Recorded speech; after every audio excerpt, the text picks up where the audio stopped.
Terjerat cinta tuan muda, episode 2 pagi hari yang cerah, Haruna dan ayahnya pergi bersama. Mereka melayat ke rumah almarhum Mila, salah satu karyawan di kedai makan milik Kamal, ayah angkat Haruna. Haruna menyalakan sepeda motor matic kesayangannya.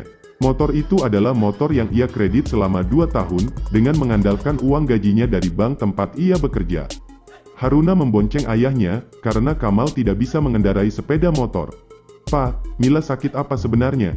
Haruna berhenti di lampu merah. Haruna mengajak ayahnya mengobrol sambil menunggu lampu hijau menyala. "Entahlah, sebelumnya Mila selalu mengeluh sakit perut," jawab Pak Kamal. Di samping motor Haruna, sebuah mobil hitam mengkilap berhenti. Di kursi belakang, dalam mobil itu duduk seorang pria dengan setelan jas hitam. Pria itu begitu serius membalik lembaran berkas dalam pangkuannya. Lampu berubah hijau, dan mobil itu segera tancap gas. Namun baru saja supir itu menginjak pedal gas, terdengar suara sesuatu yang terjatuh. "Bro, waduh," ucap supir spontan. "Kenapa, Pak?" Pria itu menutup berkas di pangkuannya lalu menaruhnya di jok samping. "Anu, Tuan Chris, sepertinya saya menyenggol motor di samping," ucap supir. "Apa?" Chris terkejut, ia lalu menoleh ke samping. Chris segera turun, disusul supirnya di belakang. Motor yang disenggol oleh mobil Chris ternyata motor Haruna. Haruna terjatuh bersama motornya. Haruna sontak menjadi pusat perhatian. Para pengendara motor yang melihat Haruna terjatuh, dengan segera membantu Haruna dan ayahnya. Banyak juga orang yang sedang melintas, berhenti untuk melihat dan membantu membangunkan motor Haruna. Permisi," ucap Chris melangkah menerobos kerumunan orang yang mengelilingi Haruna. Haruna berdiri dan menurunkan roknya yang sedikit terangkat.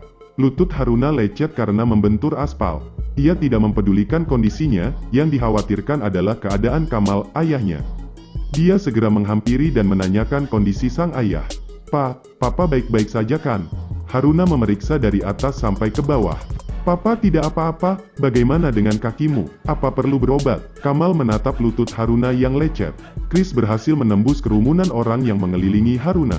Sejenak Chris terpaku, menatap wajah Haruna yang berkilau tersorot sinar mentari pagi. Chris tersadar setelah beberapa orang mulai ribut. "Kamu yang punya mobil, kan?" Salah seorang dari mereka bertanya.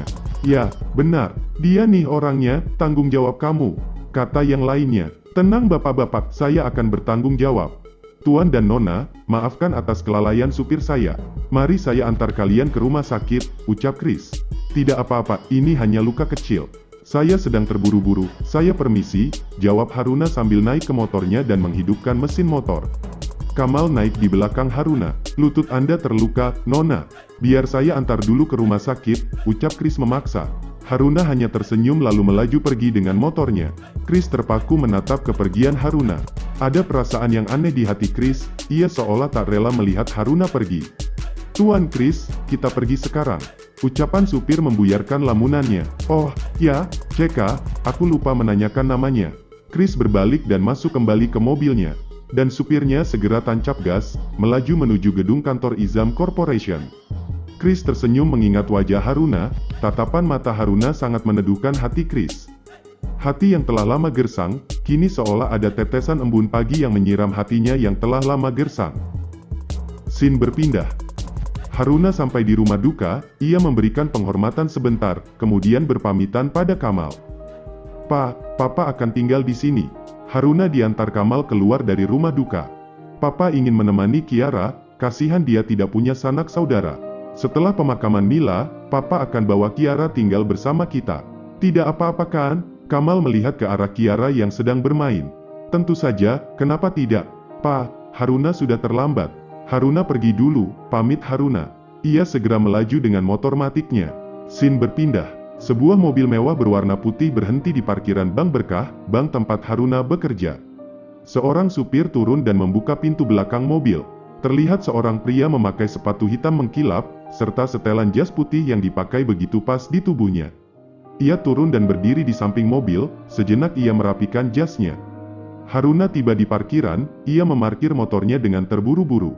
Ia berjalan meninggalkan parkiran dengan tergesa-gesa karena ia sudah terlambat. Haruna berjalan menunduk sambil memasukkan kunci motornya. Karena tidak memperhatikan jalan, Haruna menabrak pria berjas putih itu. "Bro, aduh, kenapa sial sekali hari ini?" Haruna terpental dan jatuh terduduk di tanah, ia menggerutu. Haruna bangun dan meminta maaf, ia sadar dirinya lah yang salah. Saya minta maaf, saya terburu-buru, ucap Haruna tulus. Namun jawaban pria itu begitu sinis bahkan terkesan merendahkan harga diri Haruna. Hei, Nona, kau pikir trik tabrakan ini akan berhasil padaku? Pria itu mencibir dengan penuh penekanan dalam nada bicaranya. Hah, kau bilang apa, Tuan? Trik, ya, ampun, saya tulus meminta maaf, dan kau bilang apa tadi? Trik, asal kau tahu saja, Tuan yang sombong dan angkuh. Tanpa aku memainkan trik apapun, banyak pria yang mengejarku. Kau bukanlah tipeku, lagi pula aku ini lebih tua darimu. Harusnya kau bicara dengan lebih sopan. Haruna berbalik pergi, meninggalkan pria itu dengan perasaan kesal. Dia bilang aku bukan tipenya. Aku, Tristan Izam Putra, pria impian setiap gadis, penakluk wanita paling kaya dan tampan sepertiku, dia bilang bukan tipenya. Berani sekali dia merendahkanku, kau tidak tahu sedang berhadapan dengan siapa. Kau akan membayar mahal atas perkataanmu hari ini, ucap Tristan penuh nada ancaman. Haruna segera berdiri di belakang meja teller. Para nasabah yang menunggu antrian sudah memenuhi kursi yang ada di depan meja teller. Haruna segera memanggil nasabah sesuai nomor antrian. Tristan masuk ke dalam bank, sekilas ia melirik dengan tajam ke arah Haruna. Jika kedua mata Tristan diibaratkan benda tajam, maka tatapan matanya itu bisa diibaratkan samurai, yang bisa menebas leher manusia dengan sekali sabetan. Pak Tristan, silahkan masuk. Direktur sudah menunggu Anda di ruangannya. Tristan mengikuti sekretaris yang menyambutnya. Sekretaris wanita yang seksi dan menggoda, sekretaris itu berjalan dengan sengaja melenggak-lenggokkan tubuhnya di depan Tristan. Tristan hanya tersenyum melihatnya, ia sudah terbiasa menghadapi para wanita yang sengaja menggodanya. Namun senyuman Tristan seketika menghilang, mengingat ucapan Haruna. Mengingatnya membuat perasaan Tristan menjadi buruk. Ia mengepalkan tangannya dengan kuat. Levi, asistennya yang berjalan di belakang itu bergidik ngeri melihat tangan Tristan yang mengepal penuh kemarahan.